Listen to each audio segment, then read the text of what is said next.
What's up, guys? Today I'm going to talk about video conferencing etiquette and guidelines to help you prepare for distance learning. Maybe you're doing this for the first time because your school closed. And so we're going to talk a little bit about what you can do to prepare for the meetings and to be present and fully engaged and productive while you're in there. So the first thing you're going to do is to be prepared for the meeting.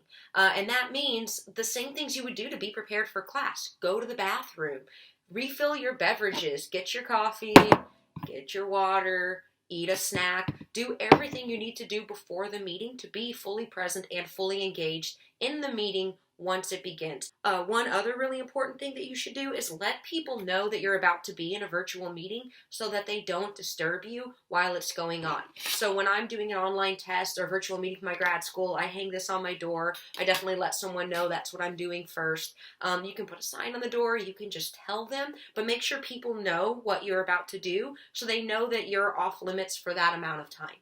The next thing you can do to be prepared is to check your tech before the meeting starts. So about 15 minutes before the meeting starts, you should open the app that the meeting is taking place in to make sure there are no software updates that need to be run before the meeting should start. So if you're using Zoom, go ahead and open your Zoom early, or your Hangouts or any other messaging platform that you're using. Go ahead and open that about 15 minutes early to check for updates, to download and run and install any updates so that you're not late for the meeting because you couldn't use the app right away. After you've done that, test call someone. Test call a classmate, somebody else who's going to be in the meeting would be really good. If not, then a parent, somebody else, whatever. Just test call because you're going to check your mic and your camera before that meeting actually starts. And that way, if there are any issues with it, you can troubleshoot on your own.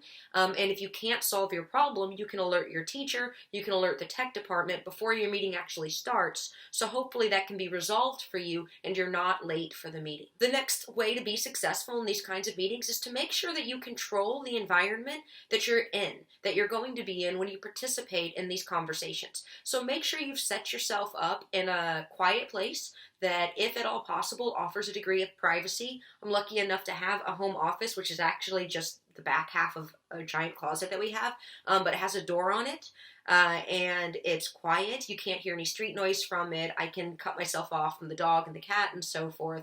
You might not have this. You're a kid. You might not have a home office. If you do, try to use it. If not, set up a quiet place in your bedroom. Just try to make sure you can minimize that background noise or any kind of distraction, siblings running in and out, stuff like that, before you start the meeting.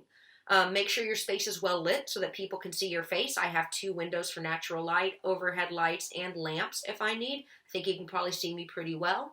And then make sure your environment isn't distracting in any way. So I don't have laundry hanging everywhere. It's pretty neat. And it's school appropriate. So I have my books behind me, but I moved my serial killer books to the bottom shelf. I made sure that everything that you guys see is appropriate to be seen at school. And you should do the same, because you don't want to be distracting people in class by them looking at things in your space that aren't appropriate to be seen. The next big thing is to be on time for the meeting. The scheduled start time for the meeting is the time the meeting starts, not the time that you show up to the meeting. Certainly not the time you're testing your tech, not the time you're getting your water, going to the bathroom. If the meeting starts at 10 a.m., that means that's the time that conversation begins, that lecture begins, and so forth. A good rule of thumb is to be there 5 minutes early. It's also a way to respect the time of everybody who's supposed to be there. If a class is supposed to start at 10 a.m. and it relies on students speaking with each other or group participation, and people aren't wandering in until 10:15, that's just wasted the time of everybody who's been in there for the last 15 minutes, 20 minutes, because they showed up 5 minutes early, and it extends the meeting out further because the learning activity still has to be achieved and still has to be done. But again, the start time of the meeting is when the meeting starts, not when you arrive. The next guideline is to look nice-ish. You don't have to dress up for your meetings, but certainly don't dress down. Now, if you don't know me, you might be like, she's wearing a t-shirt. Would she actually teach in that? I absolutely would teach in this. So for me, this is what I look like every day. And so for you, do the same thing. This is school. So show up to school how you would normally show up to school. Whatever that looks like for you, replicate that in this environment. If we dress and prepare for these kinds of virtual schooling moments the way we would for actually being in school, we're going to be more engaged. It's going to feel more like school, and we're going to get more out of it. Another piece of advice is to not make distracting sounds during the meeting. And for most people, that's actually an accident. And a good way to prevent that is to mute your mic when you're not speaking. And that basically eliminates any kind of background noise. It eliminates if you're coughing or clearing your throat or something, it doesn't overpower the speaker. If you're not speaking, mute your mic, unmute it when it's your turn to speak. Also, turn off any other notifications that might make noise, anything on your phone, on your computer, anything like that, anything that might go ahead and distract people while they're in the meeting. Make sure you mute those, you turn those off before the meeting begins. Don't carry on side conversations in meetings, and this is the same as if you were in class. If off-task talking isn't allowed in your physical classroom, it's not allowed in your virtual classroom either. Now, it's going to look different in your virtual classroom, right? It's not you turning and talking to someone else who's in the room, although definitely don't do that during the meeting. But this could also be using your phone to text, doing in-app messaging, using any other messaging platforms on your computer, basically engaging with anyone who's not in the virtual meeting. Don't do that during the meeting, or engaging with someone who is in the virtual meeting but in an off-task way. It's just like talking in class. It's just like passing notes in class. It's those things that we don't do in class, so we don't do them in the virtual meeting either. Just like in real class, don't allow yourself to be distracted. So your phone, put it in another room. You don't need it during this, unless you're videoing on it, in which case, just make sure you don't click on anything else. Just adopt a zero tolerance policy for yourself. Don't reply to email. Don't reply to text. Don't reply to anything in messaging apps.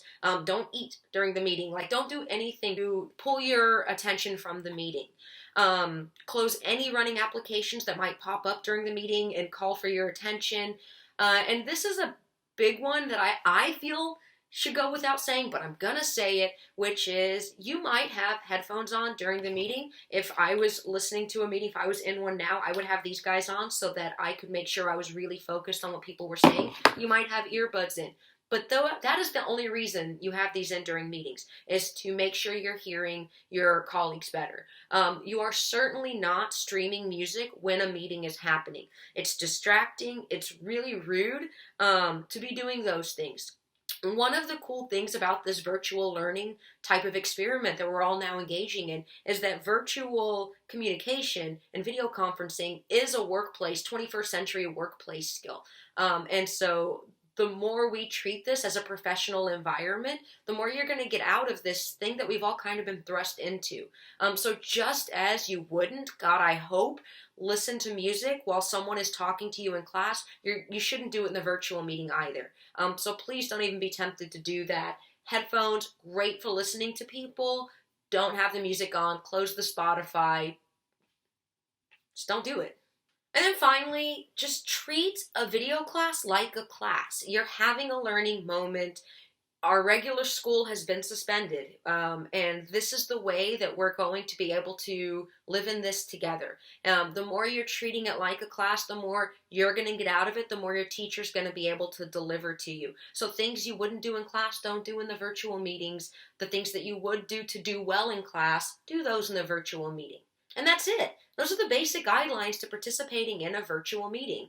If you think I forgot something, definitely let me know. I'm happy to update the video with anything that I might have forgotten. I hope you find this useful. I hope that you're able to make the best that you can of this situation.